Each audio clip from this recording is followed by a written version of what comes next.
Hi, Ricky. It's so nice to virtually meet you. Yeah, likewise. You. And I'm really excited to talk to you about Kenny in season two so far from because it seems like Kenny is going through a lot of emotional turmoil, which I'm sure you agree, like Yeah, losing, yeah, just a tiny bit.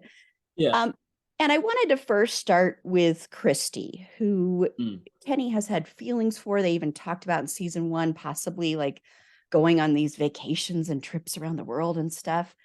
And now her fiance has shown up. Mm. So do you think now Kenny has completely lost all hope in having any kind of relationship with Christy or That's such a good question. Yeah, in preparation, um, there was a little bit of like a holy crap moment when when Kenny realizes that, oh yeah, that's her fiance. Um, to the degree that I think there's a little bit of justification emotionally for the two characters, Christy and Kenny, to be like, oh, maybe we're placed here for a reason. Maybe this horrible thing is happening, but at the same time, we were placed here to meet each other. Maybe we're each other's person. And so I think there was always a little bit of that hope. And I think the moment that Marielle steps off that bus and they see each other and they run and embrace, which is a beautiful scene, yeah. there's that realization that, like, oh no, okay, what are the odds that both of them are here? They're each other's person. That's it. Mhm. Like they are both stuck here. What are the odds? So I think all that idea that Kenny was placed there for a reason, maybe the reason was to meet Christy, dissipates, and he's like, oh, I'm, and then he just has to protect his heart because that's yeah, there's not much left to do there. Yeah, yeah, and the heartbreak on Yeah. your face during that scene is just yeah, it's really sad. So Hashtag sad Kenny apparently. yeah, yeah.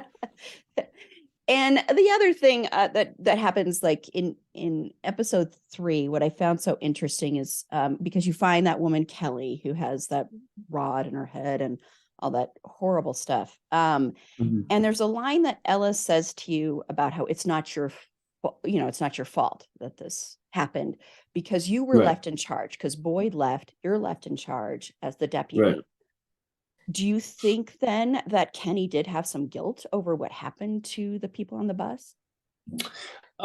It's a very sweet moment. Like I think in one of the earlier drafts, you'd see the three of us, me, Christy, and Ellis, walking out of the forest, and it's almost like I'm watching Christy, who's devastated by this moment, and then have the realization that, like, I couldn't do anything to help anybody. But now, obviously, it's me and Ellis walking out of the forest, and I think that beat still plays in a similar way, where he does carry this massive responsibility on his shoulders, where it's like, yeah, I couldn't do anything to make the situation better. You know, Mhm. I'm acting sheriff, and I'm supposed to be this deputy, but I think in that moment, Kenny feels like I bring absolutely nothing to the table, and I think it's a very sweet moment for Ellis to kind of like put his hand on his shoulders, like, hey, it's not your fault. Cognizant of the fact that we all just witnessed this poor girl lose her life before our eyes, and, like, not more than 2 weeks ago, Kenny had to watch and carry his father's body, you know and embrace him fully lifeless. And I think it's all those things. I think it's the trauma, I think it's the loss, it's the grief, and it's the shame of not being able to do more. Yeah. Yeah, Yeah. and then on top of that all, then once Boyd comes back, and not to spoil a lot of what happens around Sarah, but once Yeah.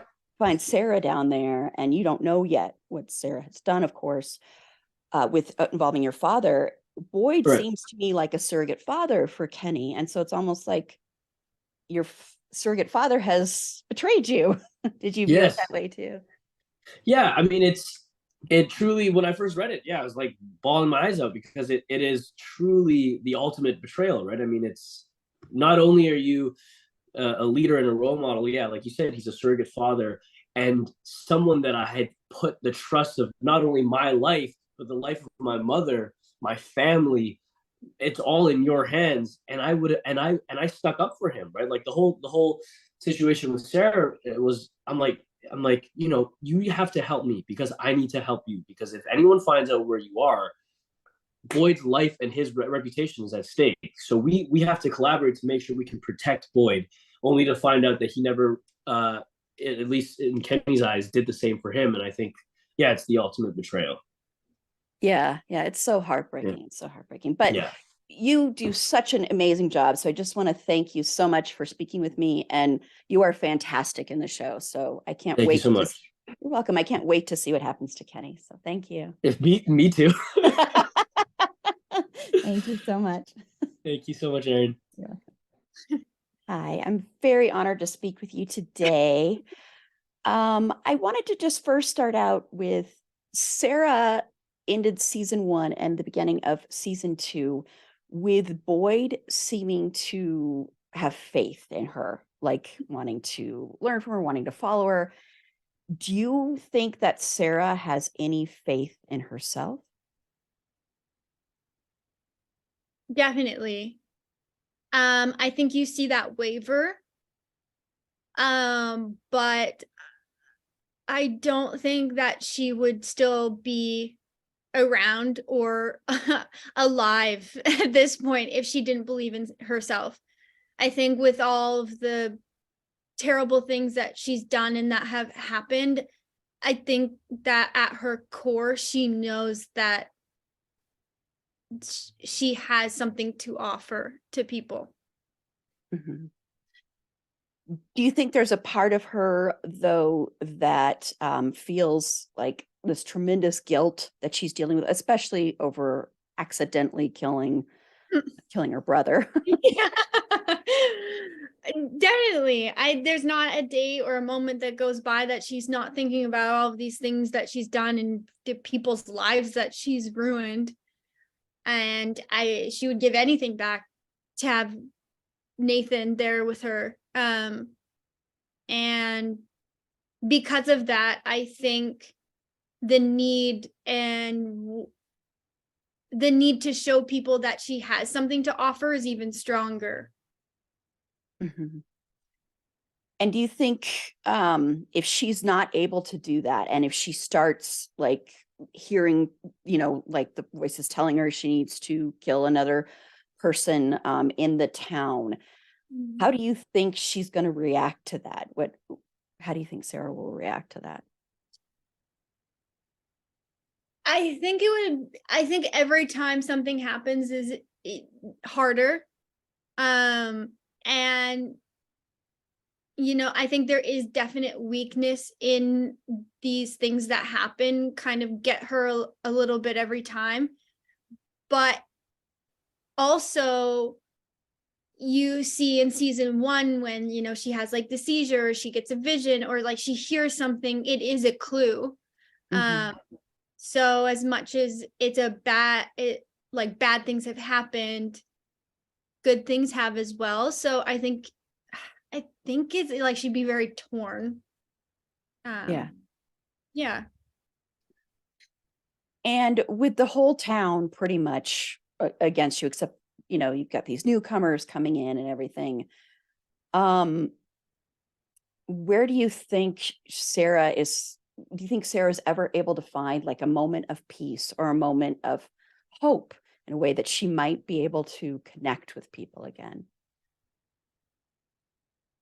Yeah, I ultimately that's who she is and who she wants to be and who part of who she was. And I think that's always what she's searching for a little bit, and why she's so eager to help all the time is because she wants that connection and she wants to be useful and to be seen as who she really is. And I think that that's what she's constantly searching for all the time. So you'll see bits and pieces of that throughout season 2. And I'm wondering, with playing such a complex character who has so many different layers and has to go to so many kind of dark places, I'm wondering, as an actress, what you've learned about yourself as an artist through playing Sara. It's a really good question. I think as an artist and as myself, I've learned to trust myself more. I think we can be really hard on her. Well, I can be really hard on myself as an actor, and to be given such amazing plot points and storylines, and I think she's very intricate, and I get nervous about those things getting lost, and to have it be well received is really rewarding, and reassuring, because it's always a roller coaster ride. But I think, yeah, just to learning to trust myself more is something that I've taken away. Yeah, that trusting yourself thing. Yeah, because it is such a there's so many dark moments that you definitely have to play. So yeah, but you do an outstanding job. So really just outstanding. You can feel for the character and see the character. So congratulations. Thank you so much. You're welcome. Well, thank you so much, Avery, for taking the time to speak with me. It was a pleasure talking with you, and good luck with everything, and congratulations on a season 2. So thank you so much. It was nice You're talking to you.